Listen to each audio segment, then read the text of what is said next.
Imagine building one of the greatest empires the world has ever seen. Your face is carved into stone. Your name echoes through temples. Millions of people worship you as a living god.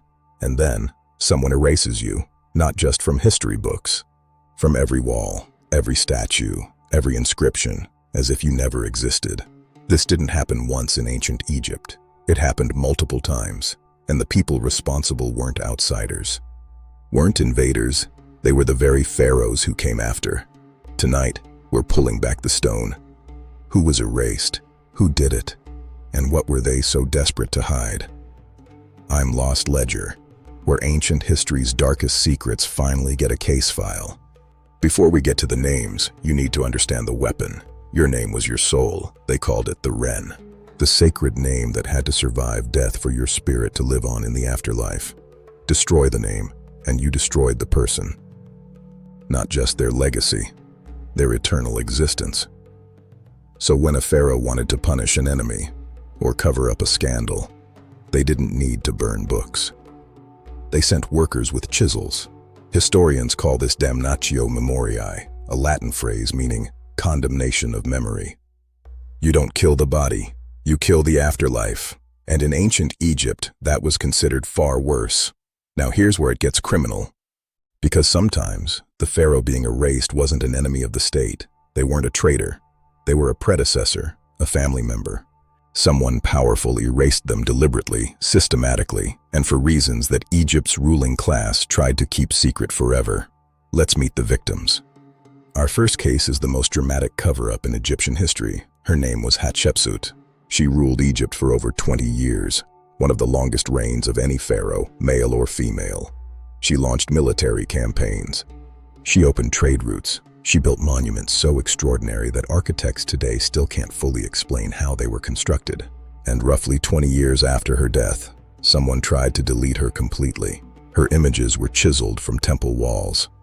Her statues were smashed and buried in pits. Her name was scraped from every inscription that could be reached. For 3,000 years, historians didn't even know she'd existed. So who did it? The prime suspect is her own stepson, Thutmose III. Now here's where the true crime instinct kicks in, because this story is not as simple as it looks. For decades, Egyptologists assumed this was a revenge attack. Hatshepsut had taken power when Thutmose was just a child, essentially sidelining him for 2 decades. So naturally, once he had control, he erased her. Rage, revenge. Simple. Except, and this is the part that changes everything, the erasure didn't begin until 20 years after Hatshepsut's death.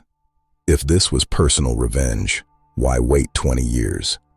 Why not do it immediately when he took power? New research suggests something far more calculated. Thutmose III may have erased Hatshepsut not out of hatred, but out of succession politics. He needed his own son to inherit Egypt cleanly. And a female pharaoh in the official records created a dangerous precedent. Could his female relatives use Hatshepsut as justification to challenge his son's throne? So he didn't erase a person, he erased a loophole, and for 3,000 years, it worked. If Hatshepsut's erasure was cold political calculation, our second case is something more like a purge. His name was Akhenaten. Around 1346 BCE, this pharaoh made a decision so radical, so unprecedented, that it shook the most powerful civilization on earth to its foundations. He abolished Egypt's gods. Not all of them, but effectively, yes. He declared that there was only one true deity, the Aten, the sun disk, and he was the sole human intermediary. Think about what that meant. The priests of Amun, the most powerful religious institution, were suddenly unemployed. Their temples were seized, their enormous revenues redirected. Akhenaten moved the capital to a brand new city he built in the desert, Amarna. He created a new art style, a new theology, a new bureaucracy loyal only to him. He essentially attempted a total civilizational reboot, and when he died, the reboot was deleted. His successor, the boy King Tutankhamun, reversed every single change. Amarna was abandoned. And then, systematically, Akhenaten's name was attacked on every surface. He wasn't just erased, He was retroactively labeled a criminal. His official records called him simply the enemy. The erasure was so thorough that when archaeologists finally rediscovered Amarna in the 19th century, they initially couldn't identify who had built it. 17 years of rule, total blank. Our first two cases have names, our third doesn't, and that's exactly what makes it terrifying. During Egypt's second intermediate period, Egypt fractured. Multiple rulers claimed the throne simultaneously from different regions. When order was finally restored, the victorious pharaohs did something extraordinary. They compiled the official king lists, the master records of every legitimate ruler, and they simply skipped certain reigns. Egyptologists have identified at least 4 to 6 pharaohs whose reigns are absent. These aren't rulers who were forgotten. Traces of them survive: inscriptions, seals, administrative records, all pointing to real people who genuinely held power. They were removed. Why?